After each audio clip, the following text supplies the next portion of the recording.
ഹരിത ഭംഗിയാർന്ന പശ്ചിമഘട്ട മലനിരകൾ മലയാള മണ്ണിലൊരുക്കിയ അനശ്വര കാവ്യങ്ങളിലൊന്നാണ് അട്ടപ്പാടി.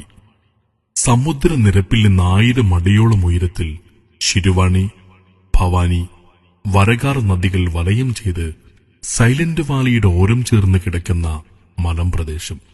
പർവ്വതനിരകളും പുഴയും പുൽമേടുകളും കൃഷിത്തോട്ടങ്ങളും മൊട്ടക്കുന്നുകളുമൊക്കെയായി സവിശേഷതകളേറെയുണ്ട് അട്ടപ്പാടിക്ക്.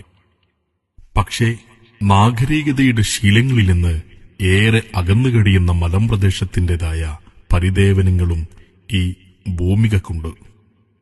സമ്പദ് സമൃദ്ധിയിലും വിദ്യാഭ്യാസ സാമൂഹിക പുരോഗതിയിലും ഏറെ പിന്നിലാണ് അട്ടപ്പാടി. സാംസ്കാരിക കൂട്ടായ്മകളുടെയോ മതസംഘടനകളുടെയോ നേതൃത്വത്തിലുള്ള വിദ്യാഭ്യാസ പ്രവർത്തനങ്ങളുടെ മുന്നേറ്റം ചുരം കയറി അട്ടപ്പാടിയിലെത്താറില്ല. ഈ സാമൂഹിക യാഥാർത്ഥ്യങ്ങൾക്കു മധ്യയാണ് അട്ടപ്പാടിയുടെ മുഖച്ഛായ മാറ്റുന്ന വിദ്യാഭ്യാസ പദ്ധതികളുമായി സമസ്ത കേരള ജംഇയ്യത്തുൽ ഉലമയുടെ നിർദ്ദേശാനുസരണം Samastha Islamic Centre Saudi National Committee രംഗത്തു വരുന്നത്. SICയുടെ നേതൃത്വത്തിൽ മതഭൗതിക വിദ്യാഭ്യാസ രംഗത്തും തൊഴിൽ, ആരോഗ്യ മേഖലകളിലും ദീർഘകാലാടിസ്ഥാനത്തിലുള്ള പദ്ധതികൾക്കായി രൂപം നൽകിയ പ്രസ്ഥാനമാണ് Attappadi charitable services and educational society അഥവാ ആക്സസ്. പദ്ധതിയുടെ ആദ്യഘട്ടത്തിൽ മതഭൗതിക വിദ്യാഭ്യാസ സ്ഥാപനങ്ങൾക്കായി ഒരു ക്യാമ്പസ് സ്ഥാപിക്കുകയെന്ന ആക്സസിന്റെ പ്രഥമ ദൌത്യത്തിന് SIC നേതൃത്വം തുടക്കമിട്ട് കഴിഞ്ഞു. മണ്ണാർക്കാട്ടിൽ നിന്ന് 20ഓളം കിലോമീറ്റർ ചുരം കയറി വന്ന് 20 കിലോമീറ്റർ കഴിഞ്ഞാൽ തുടങ്ങുന്ന സ്ഥലമാണ് അട്ടപ്പാടി. അതിന്റെ അതിർത്തി തമിഴ്നാടിനോട് ചേർന്ന് കിടക്കുന്ന സ്ഥലമാണ്. 45 കിലോമീറ്ററോളം സ്ഥലങ്ങൾക്ക് അട്ടപ്പാടി എന്ന് പറയും. 3 പഞ്ചായത്തുകളിലായും കൊണ്ട് 10 മഹല്ലുകളാണ് നമ്മുടെ അട്ടപ്പാടിയിലുള്ളത്. അതുപോലെ തന്നെ 7ഓളം വരുന്ന നിസ്കാര പള്ളികൾ. ഇവിടെ അട്ടപ്പാടി ഏരിയയിൽ 2 വിദ്യാഭ്യാസങ്ങൾക്കും വളരെ പ്രയാസമാണ്.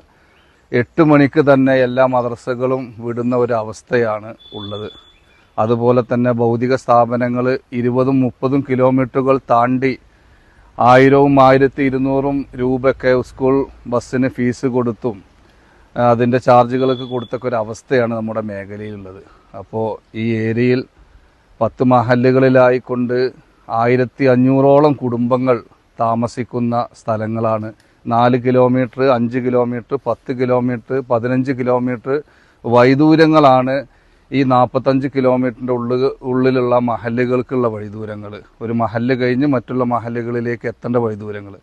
കേവലമായ വിദ്യാഭ്യാസ സ്ഥാപനങ്ങൾ മാത്രമാണ് അട്ടപ്പാടിയിലുള്ളത്. മതഭൗതിക മേഖലകളിൽ നിലവാരമുള്ള ഉന്നത വിദ്യാഭ്യാസം ലഭിക്കണമെങ്കിൽ ചുരമിറങ്ങിയേ തീരൂ. ഉന്നത മതപഠനത്തിനുള്ള കലാലയങ്ങൾ തീരെയില്ലെന്നു പറയാം. അടിസ്ഥാന വിദ്യാഭ്യാസത്തിനു തന്നെ ഏറെ ദൂരം യാത്ര ചെയ്യേണ്ടി വരുന്ന ദുരവസ്ഥയ്ക്കൊരു പരിഹാരത്തിനായി കാത്തിരിക്കുകയാണ് ഏറെക്കാലമായി അട്ടപ്പാടിക്കാർ. സ്വന്തം നാട്ടിൽ മേന്മയേറിയ വിദ്യാഭ്യാസം നൽകുന്ന ദൌത്യത്തിൽ ഏറെ പ്രതീക്ഷയാണ് അവർക്കുള്ളത്.